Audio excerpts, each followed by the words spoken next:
Hi friends, ഇന്ന് നമ്മൾ പറയാൻ പോകുന്നത് alkaline water and Kant. Social media ഇതിന് മിറാക്കിൾ വാട്ടർ എന്ന് വിളിക്കുന്നത് കണ്ടേ. എന്നാൽ ഇതിന് ശരിക്കും ഗുണം ഉണ്ടോ ഇല്ലയോ നമുക്ക് ഒരുമിച്ച് കണ്ടുപിടിക്കാം. സാധാരണ വെള്ളത്തിന് pH ലെവൽ 7 ആണ്, അത് ന്യൂട്രൽ ആണ്. എന്നാൽ ആൽക്കലൈൻ വാട്ടറിന്റെ pH 8 മുതൽ 9 വരെ ഉയർന്നതാണ്. ഇതെങ്ങനെ ലഭിക്കും? So a bubble thing, and I'm like cells, what is like part is the backing soda, like I gets like thanking Taz or tall thing is wines. And alkaline വാട്ടറിനെ പറ്റി 3 പ്രധാന claims കണ്ടോ. അബ്ലിക്കൽ വിഡൽറ്റ് ശരിയാണ്, പക്ഷേ സാധാരണ ജലം കുടിച്ചാൽ മതി.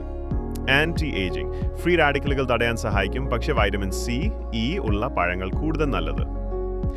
ക്യാൻസലബൈൻ, ഇതിന് ശാസ്ത്രീയ തെളിവില്ല. WHO എന്ന് പറയുന്നത് ഒരു കാര്യം ഓർക്കുക, അമിതമായ ആൽക്കലൈൻ വെള്ളം കുടിച്ചാൽ ശരീരത്തിന്റെ സ്വാഭാവിക pH to have to low command. ഡോക്ടർമാർ പറയുന്നത് സാധാരണ ആരോഗ്യമുള്ളവർക്ക് ആൽക്കലൈൻ വാട്ടർ അനാവശ്യം.